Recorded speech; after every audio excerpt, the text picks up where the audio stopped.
Thank you so much. चलो, आज अपन start करने वाले हैं एसईओ से। So we will Together with our culture and Tiger. Tag you guys. Okay, fine fine, Yeah. करती हूँ। ठीक है, एक second.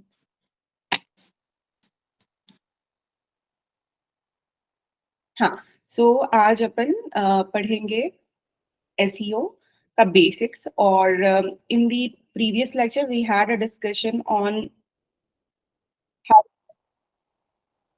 we had a discussion on how to find the keywords for the existing content.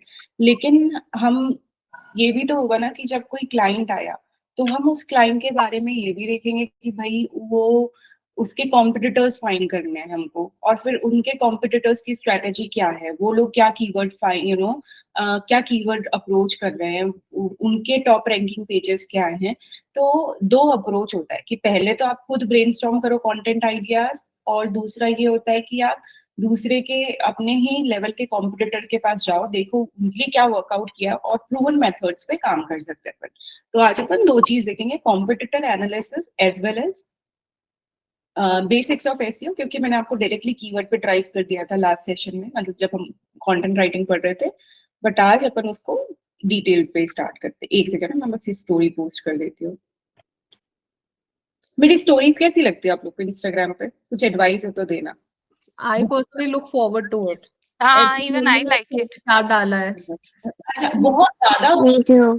कि I have observe कि starting में क्या होता है, like views are very good, फिर धीरे धीरे वो कम होते हैं, मतलब 70% हो जाते हैं 100 में से। तो मुझे ऐसा लगता है, are they very much, should I decrease the amount of stories और समथिंग, इज इट बोरिंग? मतलब एकदम ऑनेस्ट बताओ। No, seriously, Prachi, I think they are very good. मैं तो स्टोरीज पहले देखती हूँ, मैं खुद भी इंस्पिरेशन लेती हूँ उनसे, ऐसे होता है। Same, I also agree with Nidhi that I also I have become very habitual of waking up and then actually checking out what you have posted, because suddenly now I have been conditioned in a way I want to see. ना तो अपन कुछ basics पे पहले start करते हैं और फिर we will get into the competitor analysis and all that stuff. I have repurchased the Uber suggest. मैं आज उसका क्रेडेंशियल दे देती हूँ क्योंकि लास्ट टाइम चल नहीं रहा था वो, अब चलेगा। कहाँ है हमारा एसईओ मॉड्यूल्स? मैम, आपने बिंगो टिंगो वाली जो लिंक थी, वो हैंग हो जाएगा या सर्च इंजन ऑप्टिमाइजेशन? पहले तो हमको पता है कि what is SEO. Search engine हमारे जैसे गूगल, बिंग, सफारी, या सफारी नहीं but Google, Bing, Mozilla Firefox, Yahoo, ये सारे सर्च इंजन है जहाँ पे जाके एज अ यूजर हम कुछ टाइप करते हैं, एज अ रिजल्ट हमको सर्च इंजन रिजल्ट पेज में वेबसाइट्स के लाइक सजेशंस मिलते हैं जहाँ पे हमारी क्वेश्चन का आंसर होता है। Example, if Vibhuti is going on Google and searching for best stock videos for a story, Instagram story, or free stock video application. So she will get list of the websites या ऐसे pages जहाँ पे उसका answer दिया होगा, right? So basically what we have to do is search engine optimization का जरूर, मतलब search engine हम इसी को बोलते हैं, but optimization means editing something for a positive outcome. That is what we call optimistic होना, या ऑप्टिमाइजेशन का यही एक मतलब है कि एडिट करना फॉर द पॉजिटिव आउटकम्स। ठीक है, तो सर्च इंजन ऑप्टिमाइजेशन में बेसिकली हम बहुत सारी एडिट करते हैं अपनी वेबसाइट में, जिसके थ्रू हम उसका उसको सर्च इंजन के लिए बेटर बना पाए, ताकि सर्च इंजन समझ पाए कि आपका कंटेंट किस चीज के बारे में और आपके यूजर को डायरेक्टली उस चीज को दिखा पाए। जैसे हम इंस्टाग्राम पे कीवर्ड्स जैसे कि हैशटैग्स का यूज करें, so that Instagram algorithm could understand what your post or topic is about, so that it will be reflected to those people who are looking or interested in such topic. Correct? As simple as that. When it comes to Google, then सबसे पहले तो हम Google के बारे में क्यों बात कर रहे हैं, क्योंकि 98% of the world population use search engine known as Google. Google सबसे बड़ा सर्च इंजन है, ठीक है। बाकी 97% of most of the search engine works on the same functionalities. ठीक है, जो गूगल में आपको फर्स्ट पेज पे जो रैंक कर रही वेबसाइट दिख रही है वो याहू में भी यूजुअली वही मिलेगी। तो एनीवे सर्च इंजन जो फंक्शंस करते हैं वो सेम मैकेनिज्म पे करते हैं, सेम फंक्शनैलिटीज पे करते हैं, बट हम गूगल को थोड़ा सा प्रायोरिटी देंगे इस सेशन में, ठीक है। बेसिकली गूगल में रैंक होने के 2 तरीके हैं, एक तो है ऑर्गेनिक और दूसरा है पेड, ठीक है। जैसे हम इंस्टाग्राम पे ऑर्गेनिकली भी अपना फॉलोअर्स रीच बढ़ा सकते हैं, वैसे ही गूगल पे भी हम ऑर्गेनिक और पेड तरीके से रैंक हो सकते हैं। गूगल एड्स हम उसी को बोलते हैं जो कि पेड एड्स, मतलब आप गूगल पे अपना एक पर्टिकुलर कीवर्ड पे ऐड चला सकते हो। मान के चलो आज यशवी को एड चलाना है अपनी सिल्वर ज्वेलरी ब्रांड के लिए, and she has decided whenever someone in India search for online silver jewellery, I want my website to rank on the top position, ठीक है। तब यशवी को ऑर्गेनिकली भी रैंक होना है, बट उन्होंने सोचा कि नहीं यार पहले मैं एड चलाती हूँ, ठीक है, बिकॉज ऑफ सम ऑफर्स और डिस्काउंट और XYZ reason. So in Instagram or other platforms like Facebook, when we are running advertisement, we target a lot of different interest. याद हो अगर आपको, जब हम इंस्टाग्राम या फेसबुक ऐड चला रहे थे, जब ऑडियंस को डिटेल करना था हमें, तब हमारे पास बहुत सारे ऑप्शन थे कि हमारा ऑडियंस क्या क्या इंटरेस्टेड है, किस किस कीवर्ड्स में इंटरेस्टेड है, क्या एज रेंज है, ये सारी चीजें। वेयरएज गूगल एड्स में भी मिलता है, बट यहाँ पे क्या होता है कि आपके जो आप रैंक करोगे वो एक स्पेसिफिक कीवर्ड पे ही रैंक करो, क्योंकि गूगल कैसे फंक्शन करता है, गूगल कोई इंस्टाग्राम जैसा नहीं है कि आपको एक्सप्लोर पेज पे बहुत सारा कंटेंट मिलेगा, आप ब्राउज करोगे या कुछ ऐसे सजेशन आ जाएगा, बिंज वॉच कर रहे हो रील्स का, ऐसा कुछ नहीं है। गूगल कैसे फंक्शन करता है, कोई भी सर्च इंजन कैसे फंक्शन करता है कि हम वहां जाते हैं, कुछ टाइप करते हैं और हमको एज अ रिजल्ट आंसर मिलता है। इसका मतलब है ऐड हो या ऑर्गेनिक प्रोसीजर हो, कोई कुछ वर्ड टाइप तो करेगा, मतलब कीवर्ड के फंक्शन, मतलब it's a keyword centered platform. It's a question centered platform. When you are a business owner, when you have a website, if you want to rank organically or paid, you have to target a specific keyword to rank. वो paid हो या organic approach हो। तो हम क्या देखते हैं, कई बार जैसे अगर आपको ऐड चलाना है, जैसे यशवी को एक ऐड चलाना है ऑनलाइन सिल्वर ज्वेलरी पे, तो वो ऐड चलाएंगे गूगल एड्स पे, और उस हम पढ़ने नहीं वाले हैं गूगल एड्स, बट मैं आपकी इंफॉर्मेशन के लिए दे रही हूँ। गूगल एड्स को हम PPC मॉडल भी बोलते हैं, पे पर click model. Why? Because she will only get paid for the clicks, not for the impressions. Example, हम एक यहाँ पे सिल्वर ज्वेलरी ऑनलाइन सर्च करते हैं, ठीक है। अब देखो यहाँ पे स्पॉन्सर्ड दिख रहा है, मतलब ये जो जीवा या गीवा जो भी कंपनी है, फिर ब्लू स्टोन है, कैराटियन और कुशाल्स, ये लोग ना ऐड चला रहे हैं यहाँ पे, ठीक है। इस पे सिल्वर ज्वेलरी ऑनलाइन वर्ड पे ऐड चला रहे हैं। हम सबने इन ऐड को देखा, करें, बट मैंने ये ब्लू स्टोन पे क्लिक कर दिया। अब क्या होगा कि इस पर्टिकुलर कंपनी को, ब्लू स्टोन को, गूगल को पैसा देना पड़ेगा मेरे क्लिक का, ठीक है। So let's imagine that Yashvi ran this advertisement for 5 days on silver jewellery online, ठीक है। उन 5 दिनों में 500 लोगों ने क्लिक किया, ठीक है। उस पर्टिकुलर एड को देखे तो हजारों लोग ने, बट क्लिक कितने, 500 लोगों ने किया। इसका मतलब है पे पर click, if one click was of around 40 rupees, so 40 into 500, इतना उनको देना पड़ेगा। अब ये हर क्लिक का कॉस्ट कितना होगा ये भी हम देख सकते हैं। जब हम ऐड चलाते हैं उसके पहले हमको ये भी पता चल जाएगा कि आपको एक क्लिक का कॉस्ट कितना देना पड़ेगा, 50 रुपए, 100 रुपए, 200 रुपए, 300 रुपए, whatever it is, okay. I will also tell you how to find that today. We are not running, we are not going to learn Google Ads, but giving you this knowledge, because when a client is coming to you and mentioning that okay, we are going to push this entire, this particular module is as it is recorded, क्योंकि recently update किया है मैंने इसको, ठीक है, तो don't worry about it. Okay, coming back here, so point ये है कि जब हम Google Ads, हाँ, जब आप as an SEO marketer काम कर रहे हो, आपका काम ये नहीं है कि Google Ads चलाओ, but client may come to you and ask you to find a keyword for the ad, कि भाई हम ऐड चला रहे हैं, आप हमको कीवर्ड फाइंड करके दे सकते हो क्या। तो आप जब कीवर्ड फाइंड करोगे तो वहां पे जब हम ऑर्गेनिक कीवर्ड फाइंड कर रहे हैं तो हम कंपटीशन देख रहे हैं, हम सर्च वॉल्यूम देख रहे हैं, जब हम पेड कीवर्ड के लिए कीवर्ड फाइंड कर रहे हैं तो हम वहां पे कंपटीशन भी देखेंगे, सर्च वॉल्यूम भी देखेंगे और सीपीसी भी देखेंगे, कॉस्ट पर क्लिक क्या होगा ये भी देखेंगे, ठीक है। तो वो मैं आपको कुछ मिनट में बताती हूँ, but right now there are two ways to rank on Google, organically or paid. SEO is an organic approach, ठीक है। एंड पेड एडवर्टीजमेंट में गूगल एड्स या पीपीसी मैनेजर जो पे पर क्लिक पे काम करते हैं उसको हम पेड मैनेजमेंट बोलते हैं, ठीक है। अब कुछ चीजें हैं,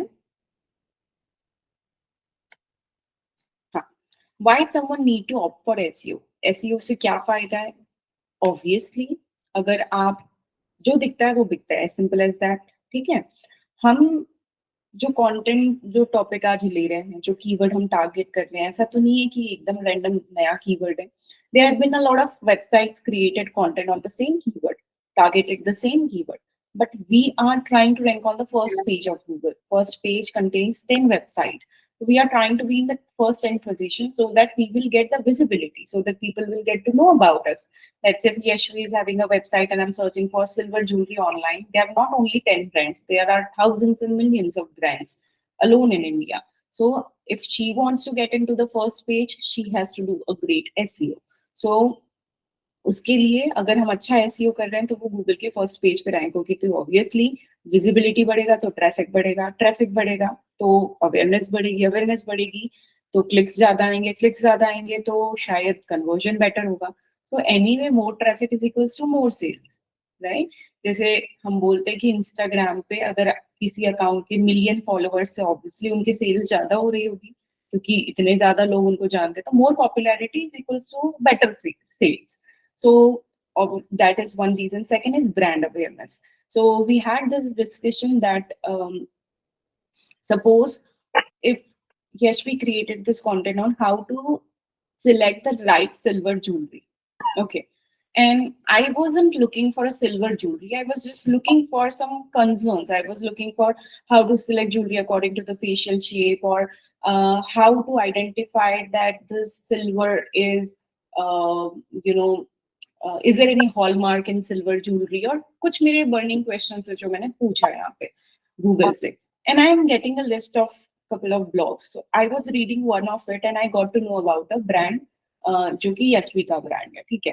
तो इसमें क्या होता है कि आपके पास सबसे पहले तो गेटवेज है ब्रांड अवेयरनेस बिल्ड करने के, लोग आपके ब्रांड के बारे में जानते हैं, ट्रैफिक बढ़ता है, और आपका obviously it's a zero investment procedure because you do not have to spend a single penny on ranking organically. SEO is an entirely organic approach. आपको एक भी पैसा नहीं देना है रैंक करने के लिए, इसलिए SEO बहुत ट्रस्ट बिल्ड भी करता है जो वेबसाइट रैंक करती है गूगल पे, क्योंकि हजारों में से 10 यहाँ पे रैंक हो रही है, मतलब इनमें दम है, राइट, ऑथेंटिक है। यूजुअली गूगल रेलेवेंट वेबसाइट्स को ही गूगल के फर्स्ट पेज पे रैंक करेगा।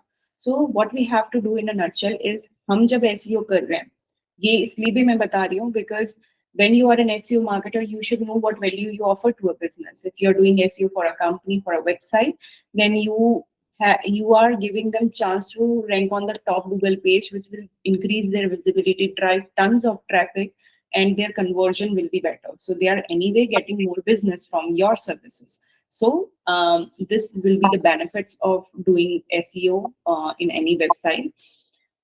By the way, Google हाँ के कुछ फैक्टर्स होते हैं, सर्च इंजन के कुछ फैक्टर्स होते हैं जिसपे वो फंक्शन करता है, और हम ये भी कह सकते हैं कहीं ना कहीं से कि सर्च इंजन थोड़ा सा यूजर सेंट्रिक हो रहा है अब, यू नो। पहले ऐसा होता था कि जैसे इंस्टाग्राम पे क्या होता है, आपका पेज है, राइट, आप जिस टाइप का कंटेंट कंज्यूम कर रहे हो वैसा कंटेंट आपको एक्सप्लोर पेज पे दिखना चालू होता है, correct. So Google also works on you know quite a few factors जिसको हम बोल सकते हैं, जैसे Google works differently for everyone. मान के चलो मैं और शुभश्री टाइप कर रहे हैं गूगल पे best salon near me, obviously हम दोनों शायद हैदराबाद में हैं, बट हम लोगों का पिन कोड अलग है, she is living in different area, I am living in different area. जब मैंने नियर बाय सर्च किया तो मुझे मेरे पिन कोड के 3-5 किलोमीटर्स में बताएगा, उनको डिफरेंट बताएगा। सपोज मोनिका और मैं सर्च कर रहे हैं, तो मोनिका और मैं तो दोनों ही डिफरेंट सेटिंग है। तो गूगल मैप्स, हमको पता है Google is linked with Google maps and it detects your location, so Google work based on the location and also specific to country. Let's say we all are living in India, and whatever the kind of questions you are asking to Google, most of the websites that you see on your page are usually Indian oriented websites. ठीक है, जो कि जैसे मान के चलो आप search कर रहे हो हाउ टू मेक बर्गर, तो यूजुअली जो वेबसाइट आपको रैंक हो रही होगी यहाँ पे, वो भी एक इंडियन बेस्ड वेबसाइट ही होगी। क्यों? क्योंकि गूगल को ये लगता है कि यहाँ की जो कंपनीज होंगी या जो भी ब्रांड्स होंगे वो कस्टमाइज्ड प्रोडक्ट बनाते हैं according to the user demands. Example, if I am searching for how to make burger, I think all the ingredients will be very different as compared to ingredients US people or West side people are using in burger, right?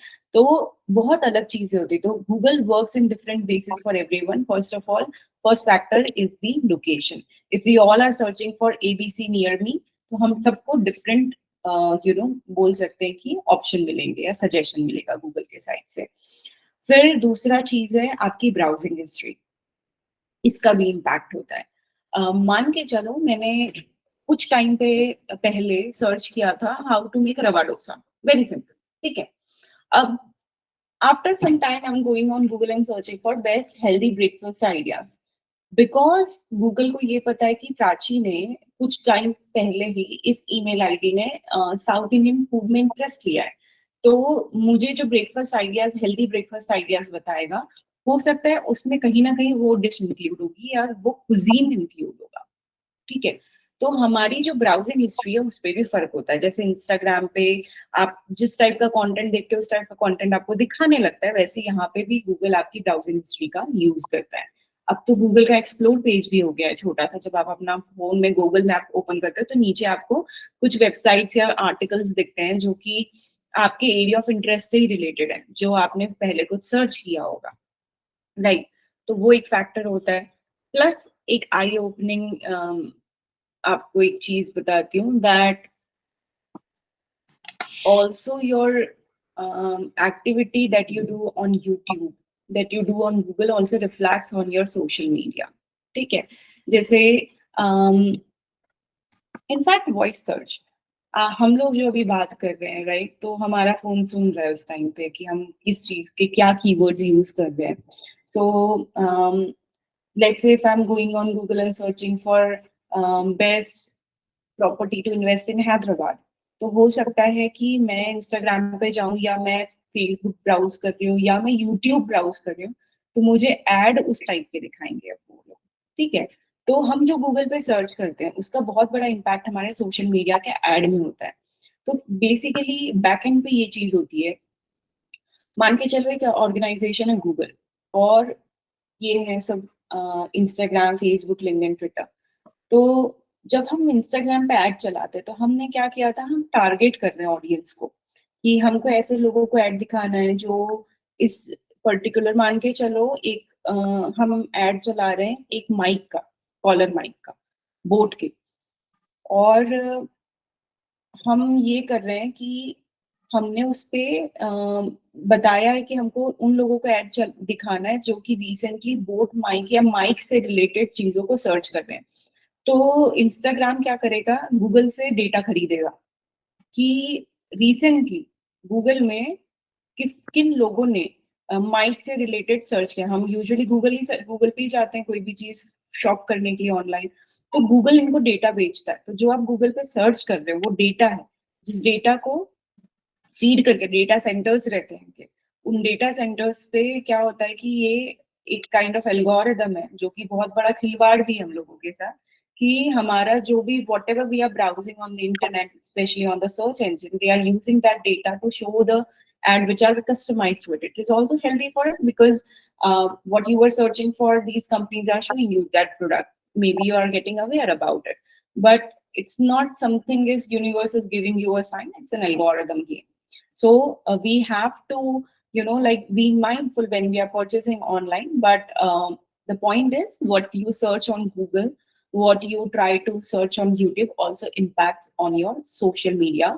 What you are searching on Google, automatically those kind of ad will be start popping up on your YouTube ads जो आप कुछ देख रहे हो. Suppose आप अभी Google पे type करना कुछ भी, जैसे कि माइक हो गया या डिजिटल मार्केटिंग टूल्स या कुछ भी, तो आपको वहां पे गूगल यूट्यूब पे या इंस्टाग्राम पे उसी टाइप के ऐड दिखाएगा. तो बेसिकली ये कंपनीज ऐड, गूगल जो है वो ब्राउजिंग हिस्ट्री को सेल करता है. हमारा जो भी डेटा रहता है जो हमने सर्च किया है स्पेसिफिक यूजर का, उनको सेल करता है. क्यों? क्योंकि हम जब इंस्टाग्राम और फेसबुक बनाए थे तब हमारी जीमेल आईडी मांगा था उसने. उस जीमेल आईडी से ही वो डिटेक्ट करता है ये सारी चीजें, राइट? तो this is just for your information that how Google works differently for everyone. One is the your specific location. Second is your browsing history. Third is like you have to you should know that your whatever you're searching on Google also impacts on your social media, and also it depends on your browsing history. और ये language setting भी होती है. हमने notice किया होगा जब हम travel करते हैं from one state to another, जैसे हमारी कॉलर ट्यून रहती है, सॉरी वो हाँ कॉलर ट्यून रहती है और किसी ने फोन नहीं उठाया तो वो लैंग्वेज चेंज हो जाता है, राइट? तो वैसे ही क्या होता है जब हम लोकेशन चेंज करते हैं तो हमको मान के चलो अभी मैं हैदराबाद में रह रही हूँ, यहाँ पे तेलुगु लैंग्वेज यूज होती है, तो मुझे जो यूट्यूब पे ऐड दिखाते हैं वो तेलुगु लैंग्वेज के दिखाएंगे, ठीक है? या मैं अगर गूगल पे कुछ सर्च कर रही हूँ हाउ टू मेक डोसा, तो specifically first few pages are those where which are dedicated in Telugu language, जो कि तेलुगु लैंग्वेज में ही रेसिपी शेयर कर रहे हैं. तो लैंग्वेज, क्योंकि लोकेशन डिटेक्ट कर रहा है आप किस लोकेशन से क्या सर्च कर रहे हो, तो आपको ऐसे पेजेस भी सजेस्ट होंगे जो उस रीजनल लैंग्वेज के पे बेस्ड होंगे, ठीक है? तो इन 4 डिफरेंट वे से गूगल कस्टमाइज करता है आपकी ब्राउजिंग हिस्ट्री, आपका लोकेशन, लैंग्वेज सेटिंग, और आप जो यहाँ पे सर्च कर रहे हो उसका सोशल मीडिया पे भी इम्पैक्ट होता है, ठीक है? फिर गूगल के ऐसे बहुत सारे फैक्टर्स है जिसपे वो वर्क करता है. कुछ फैक्टर्स हैं उसके बारे में अपन बात करते हैं. 4 essential factors to rank on Google. ऐसे क्या एसेंशियल फैक्टर्स है जिसके थ्रू हम गूगल पे रैंक हो सकते हैं या जिसके बिना हम गूगल पे रैंक नहीं हो सकते? ये दोनों चीजें बहुत इंपॉर्टेंट है. सो पहला तो है पेज लोडिंग टाइम, दूसरा है मोबाइल यूजर एक्सपीरियंस, तीसरा है बैकलिंक और चौथा है क्वालिटी कंटेंट. इनके बारे में अपन अच्छे से बात करते हैं. By the way, Google is having hundreds of factors when it is ranking any website, but some of them are very critical. जिनके ये तो कुछ बताई, but अपन बाद में और इन चीज के में फोकस करेंगे. Yes, यशवी.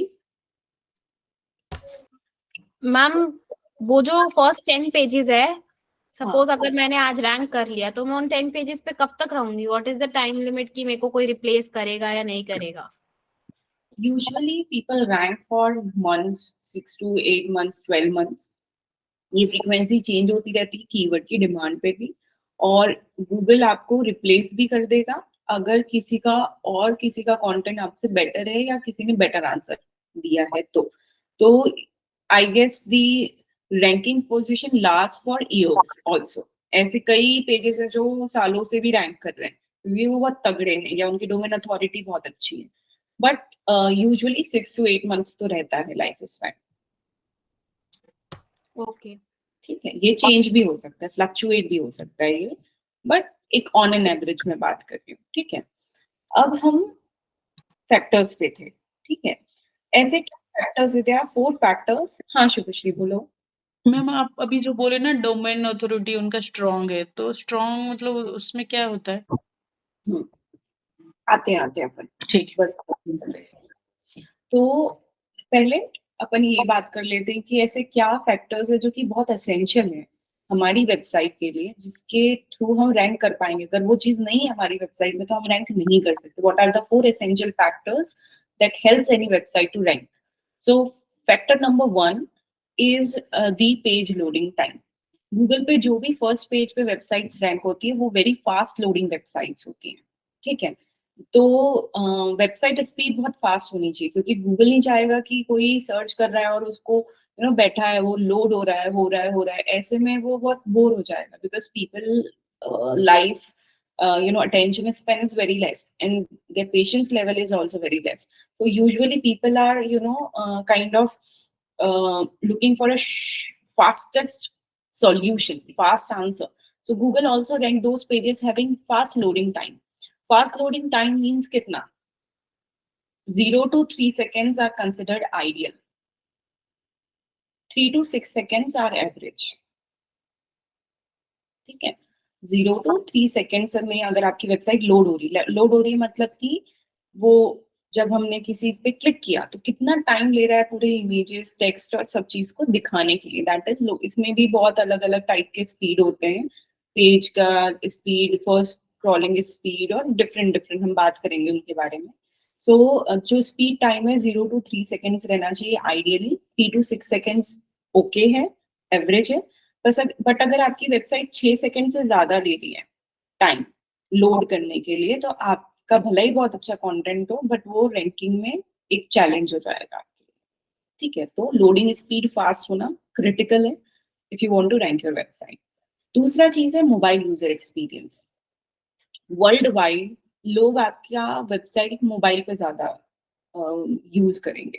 आप अपना खुद का रूटीन देखो तो I guess most often you are using your mobile phone to search anything on Google instead of going to the laptop. We don't open individually laptop for searching anything. We are more on phone, right? So it's critical that the mobile user experience. What is user experience? How easy it is for a user to interact with your website and internal. So you are not responsible for it, but it's a factor to rank on Google. Okay, so जो website developers रहते हैं जैसे नथुलाल है, they are making the website, so they should make sure that the website user experience is good. In mobile, the website page speed, loading speed is very fast, so that उनके users को interact करना और उनका experience बहुत सही होगा. ठीक है. तीसरा है बैकलिंक्स. बैकलिंक्स बहुत इंपॉर्टेंट होती हैं. अब बैकलिंक्स क्या होता है उसमें हमारा एक डेडिकेटेड सेशन होने वाला है. ठीक है, तो हम उसके बारे में बात करेंगे, बट मैं आपको एक शॉर्ट डेफिनेशन उसके बारे में बताती हूँ. जैसे हम सोशल मीडिया पे शेयर करते हैं कुछ, लेट्स अज्यूम निधि ने कुछ पोस्ट किया इंस्टाग्राम पे और निकिता ने उसको अपनी प्रोफाइल पे स्टोरी पे शेयर किया. ठीक है, बस वैसे ही होता है वेबसाइट्स में. तो ये समझो कि निधि ने एक वेबसाइट पे अपना एक ब्लॉग पब्लिश किया है. ठीक है, on digital marketing trends, that's the topic. Nikita created one content on 5 essential digital marketing changes coming in 2024. ठीक है, 5 critical or big digital marketing changes coming in 2024 or any topic related to that. Somewhere in the middle, she linked Nidhi's page, जहाँ पे उन्होंने digital marketing trends के बारे में बात किया. ठीक है, तो बेसिकली जब भी कोई और आपकी वेबसाइट के पेज को लिंक करता है उसको बोलते हैं हम बैकलिंक. ठीक है, किसी और ने आपके पेज को लिंक किया, जैसे हम ब्लॉग लिखे और ब्लॉग में बीच में आपने कोई सर्वे लिया तो आप उनको लिंक दे रहे हो, तो उनके लिए वो हो गई बैकलिंक, है ना. जब हम ब्लॉग लिख रहे हैं तो हमने बीच में कोई नंबर या सर्वे का यूज किया है, सो हम किसी को हाइपर लिंक करते हैं कि भाई ओके हम रेफरेंस दे रहे हैं कि हमने कहाँ से लिया, तो वो बेसिकली उनके लिए बैकलिंक हो गई. ठीक है, तो बैकलिंक भाई क्यों इंपॉर्टेंट है, गूगल क्यों इसको फैक्टर ले रहा है? Basically it's a vote of trust. जैसे हम इंस्टाग्राम पे देखते हैं कि भाई इसका अच्छा फॉलोवर है तो अच्छा अकाउंट है, number of followers also defines the authenticity of an account. वैसे ही यहाँ पे गूगल जो है वो ट्रस्ट फैक्टर में इसको काउंट करता है. मान के चलो निधि ने एक ब्लॉग बनाया, उसको बहुत सारे लोगों ने लिंक किया, तो गूगल को ऐसा लगता है कि यार ये तो बहुत सारे लोग इसको लिंक कर रहे हैं, मतलब कि ये कंटेंट जो है वो हेल्पफुल है, इंसाइटफुल है, लोगों को कनेक्ट कर पा रहे हैं और बहुत ज्यादा नीडफुल है. इसलिए उनका जो कंटेंट है, क्योंकि इनके बहुत सारे बैकलिंक्स है, मतलब कि गूगल उसको as a vote of trust count करता है. जैसे कोई एक इलेक्शन हुआ, मान के चलो गूगल इलेक्शन कर रहा है ऑफ 10 कैंडिडेट्स, और ये जो 10 कैंडिडेट्स हैं वो ये कैंडिडेट्स जिनको बहुत सारे लोगों ने वोट दिया है, वोट कौन दिया है? मतलब कि ऐसी वेबसाइट जिन्होंने इनको लिंक किया है, ज्यादा से ज्यादा वेबसाइट्स ने इनको लिंक किया है। तो जैसे इलेक्शन होते हैं, बस वैसे ही है, जैसे इलेक्शन में वो बंदा जीतता है जिसको सबसे ज्यादा वोट मिलता है, वैसे ही गूगल पे वो वेबसाइट्स रैंक करती है जिनको बहुत सारे दूसरे लोग उनके वेबसाइट की लिंक यूज करते हैं, मतलब उन्होंने अच्छा कंटेंट बनाया है। मान के चलो आज आप कंटेंट लिख रहे हो 5 best designing tools, free designing tools, आपने कैनवा को बहुत सारे लोग कैनवा को लिंक कर रहे हैं, तो गूगल को लगता है कि भाई कैनवा एक ऐसा है जो बहुत लोगों का फेवरेट बन रहा है, तो कैनवा की रैंकिंग बढ़ा देगा। करेक्ट। तो ये एक और फैक्टर होता है जिसके थ्रू गूगल आपको रैंकिंग देता है। तो 3 फैक्टर के बारे में बात की। सबसे पहला तो आपका स्पीड टाइम फास्ट होना चाहिए, 0 to 3 seconds ideally, 3 to 6 seconds is okay. Second factor is mobile user experience and third factor is the backlink. अब फोर्थ फैक्टर है जिसको हम बोलते हैं क्वालिटी कंटेंट।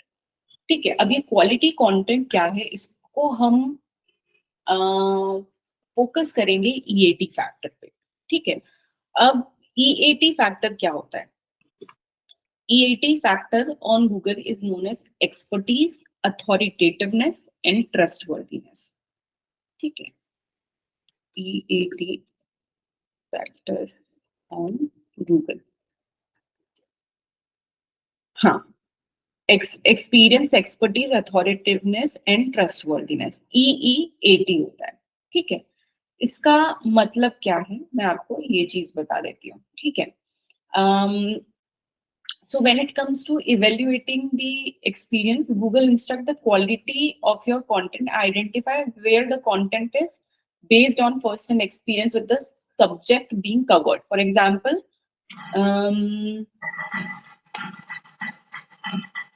ठीक है, एक्सपीरियंस मतलब कि मान के चलो मैं एक डिजिटल मार्केटर और मैंने एक कंटेंट लिखा डिजिटल मार्केटिंग से रिलेटेड, तो मैं लेजिट हूँ इस टॉपिक पे बात करने के लिए।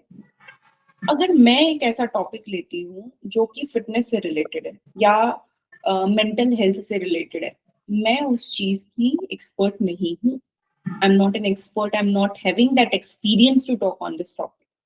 So Google usually rank those pages who are expert, expertise, authoritativeness, trustworthiness. मतलब कि एक्सपर्ट या एक्सपीरियंस को अगर हम काउंट करें, इसका मतलब ये है कि जो बंदा लिखा है वो कौन है, जिसने ये कंटेंट लिखा है उसकी कितना एक्सपीरियंस है इस टॉपिक पे या उसका कितना एक्सपर्टीज है इस टॉपिक पे। मैं डिजिटल मार्केटिंग में बात करूंगी, I am an expert because my website speaks that I am a digital marketing coach. I have been producing tons of content in history I have created related to digital marketing. It means I am an expert, I'm a professional in this topic. But if I'm talking about mental health or medicines, I'm not. So my content won't rank on Google. इसीलिए बोलते हैं नीश बहुत important होता है कोई भी platform. आप अगर इंस्टाग्राम पे सेम नीश पे कंटेंट प्रोड्यूस करते जा रहे हो तो एल्गोरिदम को आपका एक्सपर्टीज पता चल जाती है, आपका एक्सपीरियंस समझ में आ जाता है, तो आपके कंटेंट को रेलेवेंट समझ के लोगों को दिखाता है। किसी का भी कंटेंट नहीं दिखाएगा, हजारों लोग उस पर कंटेंट लिख रहे हैं लेकिन आपका कंटेंट दिखाता है क्योंकि आप उस पर कंटिन्यूअसली पोस्ट कर रहे हो, तो आप एक्सपीरियंस हो उस पर। सो वही चीज है गूगल पे। जब आप एक नीश पे बात कर रहे हो, आई गेस किसी ने मुझसे एक क्वेश्चन पूछा था कल भी, I don't know from this class also, कि if I am thinking of creating some personal growth related content और मुझे डिजिटल मार्केटिंग का भी पोस्ट करना है अगर उसी वेबसाइट पे, तो नहीं करोगे आप दोनों के नहीं रह जाओगे। गूगल बहुत कंफ्यूज हो जाएगा कि भाई आप क्या करना चाह रहे हो, आपको मदरहुड पे कंटेंट लिखना है, पेरेंटिंग में लिखना है, मेंटल हेल्थ पे लिखना है, कि आपको डिजिटल मार्केटिंग में लिखना है। तो उस टाइम पे हमारा अलग वेबसाइट बनाओ या तो दूसरा प्लेटफॉर्म चूज कर लो या अपना पोर्टफोलियो कैनवा पे बना लो।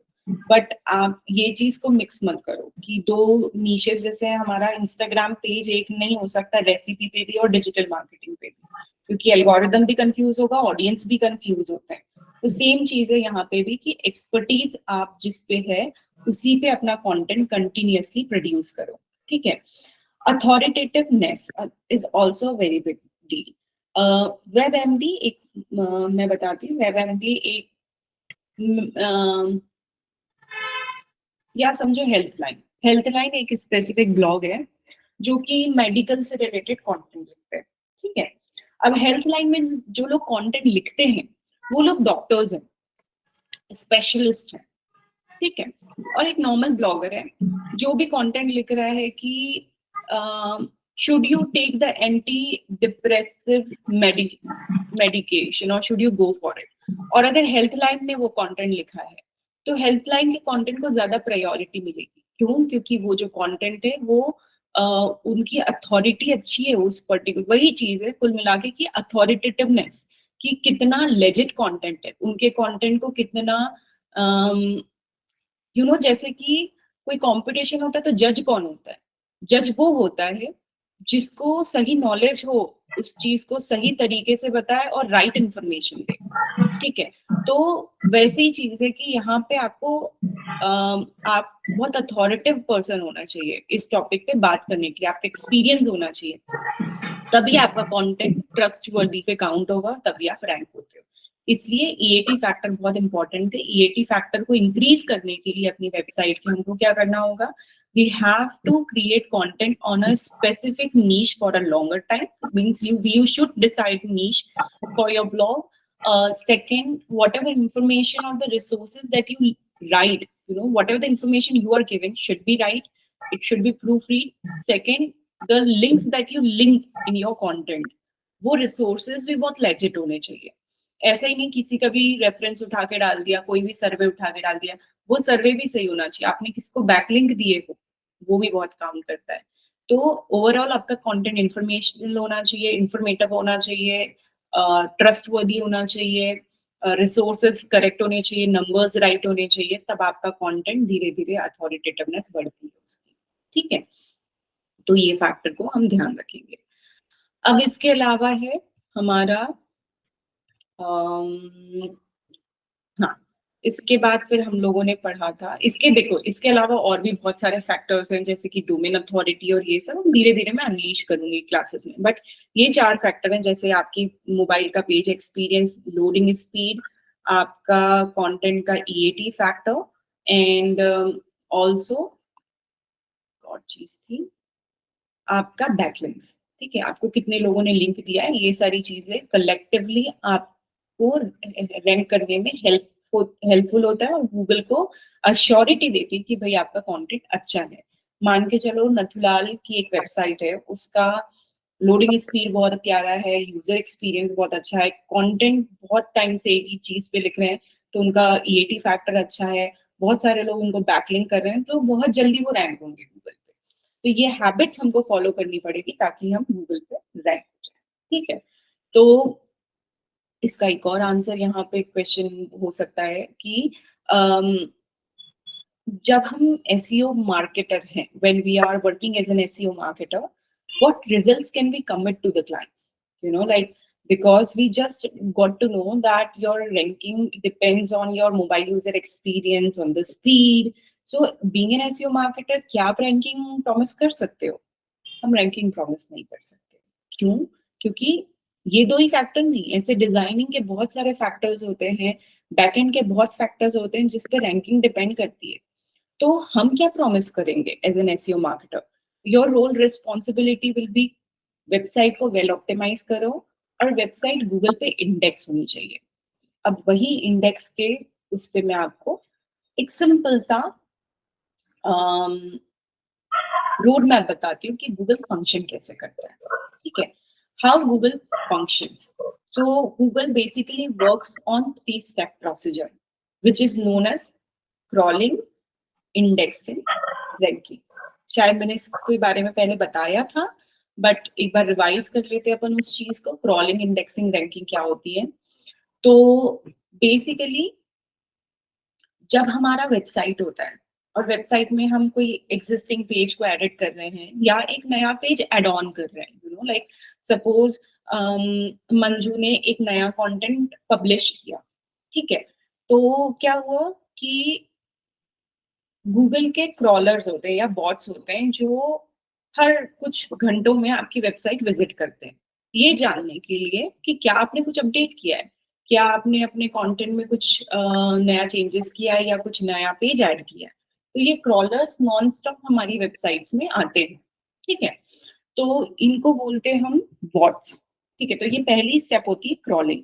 जब आपकी वेबसाइट बनती है या जब आप किसी क्लाइंट के लिए काम करते हो, जब भी आप कोई नया पेज ऐड करते हो, तो आपको ये रिस्पॉन्सिबिलिटी लेना चाहिए कि भाई वो क्रॉल हो गया है गूगल पे। और हम देखेंगे भी, I am gonna tell you like how are you going to identify whether or not that page was crawled by Google when you updated it, when you published it. Second is the indexing. Now, what is indexing?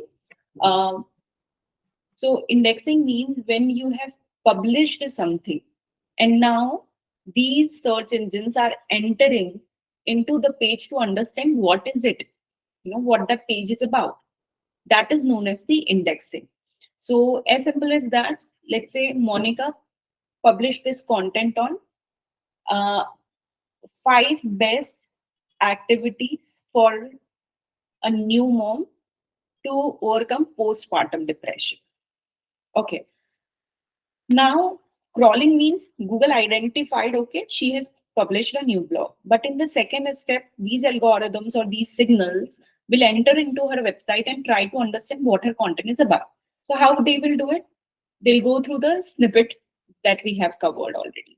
कि हम snippet blog का जो या page का cover image होता है, उसका title पढ़ के, उसका मेटा डिस्क्रिप्शन पढ़ के वो एनालाइज करेगा, okay what is the basic idea और the title of this topic.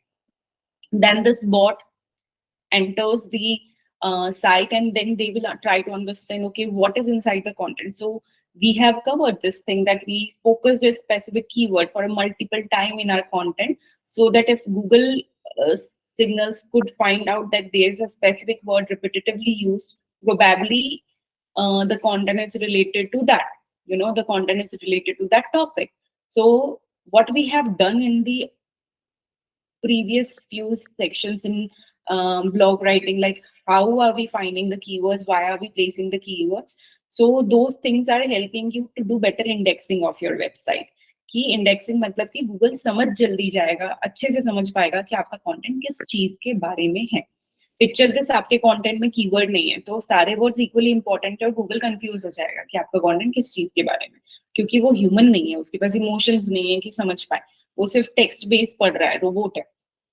इसलिए आपकी इंडेक्सिंग बहुत इंपॉर्टेंट होती है. और जब आप एसईओ मार्केटर हो तो आपकी ये 2 रिस्पॉन्सिबिलिटी रहती है, that if you are working for a client you have to ensure that their page is crawled and their page is indexed by Google.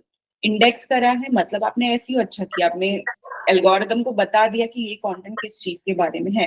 Ranking factor बहुत सारी चीजों पे डिपेंड करेगा, बट हम उसके लिए भी पूरी कोशिश करेंगे in the coming session, whatever the strategies we are going to follow. So crawling हो गई, इंडेक्सिंग हो गई. फिर क्या होता है, गूगल का डेटाबेस होता है, उस पर आपका कंटेंट रहता है सेव. ठीक है, अब क्या होगा, मैं गई गूगल पे और how to overcome postpartum depression type किया. अब गूगल क्या करेगा, मेरा लोकेशन देखेगा, मेरी ब्राउजिंग हिस्ट्री देखेगा, वो ये देखेगा कि पोस्टपार्टम से रिलेटेड मैंने पहले किस टाइप के कंटेंट या क्या मैंने रिसेंटली योगा से रिलेटेड कंटेंट सर्च किया है. अगर ये सारी चीजें मैच कर रही है मोनिका के ब्लॉग से, तो मुझे मोनिका का ब्लॉग दिखाएगा.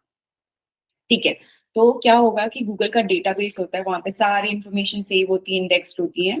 फिर जब भी यूजर कुछ चीज फाइंड करता है तो इन्हीं डेटाबेस पे सिलेक्टेड 10 साइट्स को रैंक करता है जो कि उस पर्टिकुलर क्वेरी का राइट आंसर है. गूगल का कुछ फेवरेटिज्म नहीं चलेगा यहाँ पे, उस पर्टिकुलर क्वेरी का क्या एग्जैक्ट आंसर है, अगर वो आपके ब्लॉग में है तो वो वहां पे रैंक होगा.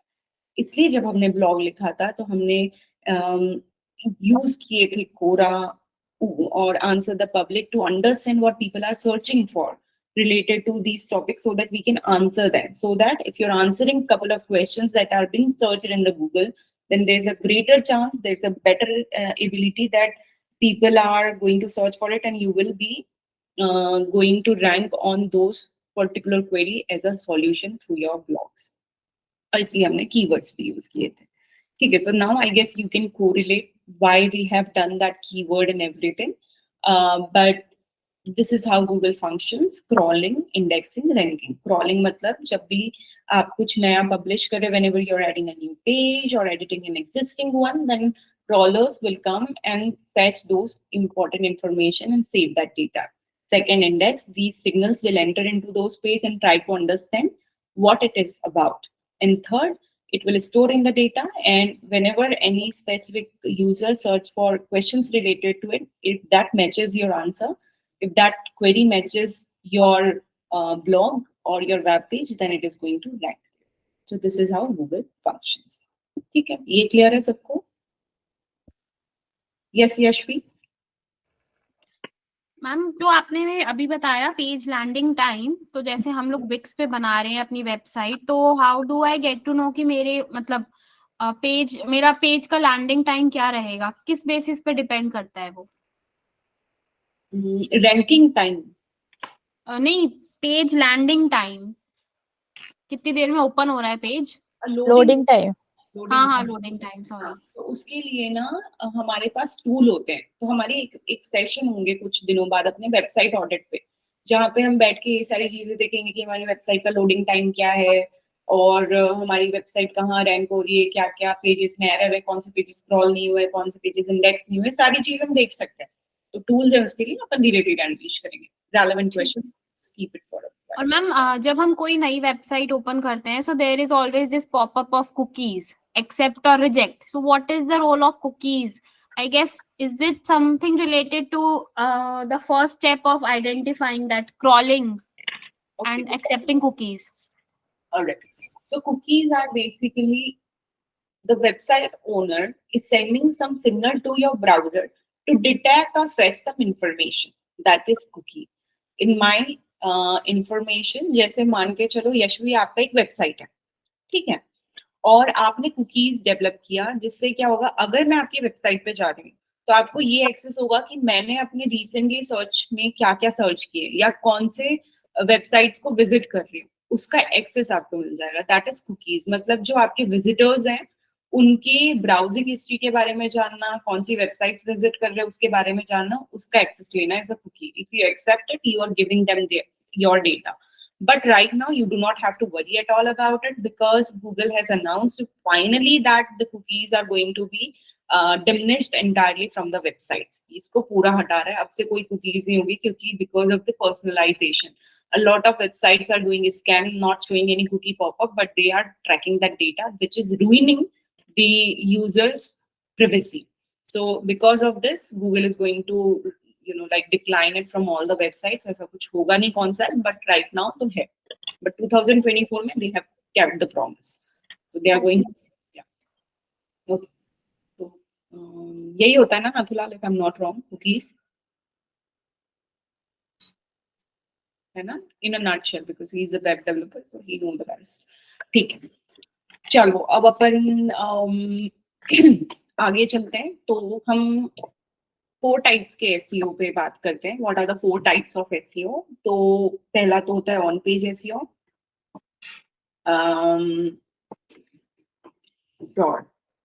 मोनिका, अपन आखिरी में इससे बात करते हैं ना। अभी है जैसे कि SEO पे बात करें, there are 4 types of SEO. On page SEO. On page SEO means all the activity that we do inside a website is known as on page SEO. And on page SEO deals with keyword stuffing, keyword placement, snippet, title tag, alt text, image SEO. ये सारा जो चीजें अपन ने पढ़ा है वो है on page SEO का पार्ट। जो अपन ने कीवर्ड पढ़ा था, राइट, कि कीवर्ड कैसे फाइंड करना है, कैसे प्लेस करना है, स्निपेट कैसे एडिट करते हैं, वो हो गया ऑन पेज। अब हमारे पास ऑन पेज में कुछ चीजें जैसे इमेज का SEO करना, आई डोंट नो, मैंने बताया कि नहीं आपको इमेज SEO, बट इमेज का भी ऑल टेक्स्ट होता है। जैसे इंस्टाग्राम पे अपन ऑल टेक्स्ट करते हैं, राइट, कि हम बता दें कि किस टाइप का है। इनफैक्ट अगर आप गूगल पे जाके सर्च कर रहे हो best outfit for farewell, sometimes we don't go to the all page, we go to the images section, correct. So images section पे जाके भी हम देखते हैं। इमेज में अगर किसी इमेज पे आप क्लिक कर रहे हो तो it will redirect you to that page where that image was included. तो इमेज के थ्रू भी आपका ट्रैफिक आता है। मतलब हम अपनी इमेज को भी रैंक करा सकते हैं, क्योंकि गूगल के भी मल्टीपल पेजेस होते हैं। जब गूगल पे सर्च करते हो तो एक ऑल टैब्स होता है, फिर एक होता है इमेजेस का, फिर होता है न्यूज का, फिर शॉपिंग का। तो वैसे ही आप अपना पेज, अपने इमेजेस को भी रैंक कर सकते हो, तो वो होता है ऑन पेज में आता है। फिर we have next is technical SEO. Technical SEO deals with the technicality. जैसे कि हम रिच स्निपेट के बारे में बात की है, अगर आपको याद हो तो, है ना, कि हम अपने स्निपेट पे कैसे इमेजेस का यूज कर सकते हैं या कैसे एडिशनल इंफॉर्मेशन डाल सकते हैं, वो भी एक टेक्निकल एसईओ का पार्ट है। फिर वेबसाइट को ऑडिट करना कि भाई हमारे वेबसाइट के कौन से सारे पेजेस हैं जो लाइक रैंक हुए हैं, नहीं हुए हैं, गूगल एनालिटिक्स का यूज करना, गूगल सर्च कंसोल का यूज करना, ये सब अपन पढ़ेंगे आगे कि टेक्निकल एसईओ में यही सारी चीजें आती, जैसे कि साइट मैप बनाना आपकी वेबसाइट का। जैसे साइट मैप क्या होता है, हमारा एक सेशन होगा उस पे। जैसे कि आपकी एक बुक है मान के चलो, है ना, अब बुक में आपके मान के चलो इंडेक्स पेज है और आपको कोई चैप्टर पढ़ना है, तो आप उस पेज पे नंबर पे जाओगे और खोल लो, वही इंडेक्सिंग करना, मतलब अपने पेज का इंडेक्स बनाना, तो वो होता है साइट मैप। साइट मैप मतलब हम गूगल को सबमिट कर देते कि भाई ये हमारी वेबसाइट के इंपॉर्टेंट पेजेस हैं, इनको आप रैंक करो, तो होता है साइट मैप, साइट की मैपिंग देना, साइट मैप, ठीक। वो टेक्निकल एसईओ में आता है। स्कीमा मार्कअप हो गया। फिर एक robots.txt फाइल बनाएंगे अपन। robots.txt फाइल क्या होता है, ऐसे पेजेस जो हम गूगल या किसी भी सर्च इंजन को अलाउ नहीं करते हमारी वेबसाइट पे आने के लिए। मान के चलो मेरी वेबसाइट है, मेरी वेबसाइट में कुछ पेजेस हैं, जैसे कि मेरे कोर्सेज है मेरी वेबसाइट के अंदर, मैं थोड़ी ना रैंक करूंगी उनको, क्यों किसी को मैं फ्री में दूं, like I have my premium content. वैसे ही एचडीएफसी बैंक है या आईसीआईसीआई बैंक है, उनके मेंबर्स की प्रोफाइल्स हैं, पैसा पड़ा है, अब वो उसको बिल्कुल नहीं चाहेंगे कि वो पब्लिक हो जाए, करेक्ट।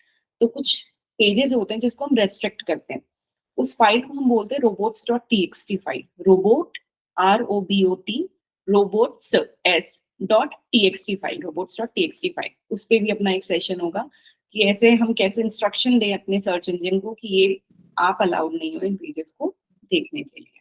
मैं प्रैक्टिकल इम्प्लीमेंटेशन दूंगी आपको, डोंट वरी अबाउट इट। अगर आप विक्स की वेबसाइट भी बना रहे हो और इन फ्यूचर आपको अपने डिजिटल प्रोडक्ट वहां पे डालने हैं, जैसे आपको मान के चलो आपको ये करना है कि अपना ई गाइड डाल दिए, पीडीएफ डाल दिए, and you don't want to rank it on Google, वो सब्सक्रिप्शन कंटेंट है, पैसा दे के मिलेगा लोगों को, तो उसमें हम विक्स पे भी मैं आपको बता दूंगी कैसे करना है। बाकी ये डेवलपर्स के काम होते हैं, बट फिर भी हम थोड़ा थोड़ा चीजें जो अच्छे से सीखेंगे, ठीक है। तो टेक्निकल एसईओ में आके अपना वेबसाइट ऑडिट हो गई, साइट मैप हो गया, स्कीमा मार्कअप हमने पढ़ लिए थे, रिच स्निपेट जो बोलते हैं अपन, फिर ये robots.txt ये हो गया। अब थोड़ा सा इजी में आते हैं। इजी में अपना ऑफ पेज एसईओ आता है। ऑफ पेज एसईओ मतलब कि वो एक्टिविटी जो आप अपनी वेबसाइट के बाहर करते हो टू इंक्रीज इट्स ट्रैफिक और authority, that is known as off page SEO, जिसमें ही बैकलिंक्स आते हैं, ठीक है। मतलब आपकी वेबसाइट के बाहर आपका प्रमोशन करना ताकि आपको ट्रैफिक मिले। जैसे आपने अपना कंटेंट बना दिया, आपने कहाँ पे पोस्ट किया उसको, अपनी वेबसाइट में ब्लॉग पोस्ट किया समझो, अब आपने मीडियम पे, लिंक्डइन पे उसको प्रमोट किया, ठीक है, और ऐसी और भी कोरा पे चले गए, वहां पे प्रमोट कर दिया, और ऐसी बैकलिंक अपॉर्चुनिटीज क्रिएट किए ताकि दूसरे लोग भी आपको प्रमोट कर रहे हैं, दूसरी वेबसाइट पे जाके आप प्रमोट कर रहे हो, तो आपकी ट्रैफिक बढ़ेगा, अथॉरिटी बढ़ेगी, प्रमोशन होगा, तो वो होती है off page SEO. Off page मतलब पेज के बाहर activity to drive the traffic, to increase its authority, to increase its popularity is known as off page SEO, ठीक है। फिर होता है अपना technical on page, off page, और होता है लोकल एसईओ। लोकल एसईओ मतलब गूगल मैप्स वाला सब सारा चीजें। जैसे कि आप कभी किसी लोकल ब्रांड के लिए काम करोगे, मान के चलो आप अपने लोकल एरिया में किसी बुटीक को हेल्प कर रहे हो, सैलून को हेल्प कर रहे हो, तो उनके लिए तो भाई वेबसाइट है उनकी, बट उनको कोई फर्क नहीं पड़ता उनकी सिटी के बाहर की ऑडियंस से। मान के चलो अब मैं एक रेस्टोरेंट के लिए काम कर रही हूँ जो हैदराबाद में, तो उनके लिए relevant traffic are only those people living in 10 kilometers, right? So for them, if even they have a website, they want to rank on the local keywords like best live music restaurant in Hyderabad. Or if I'm searching restaurants near me in Google Maps,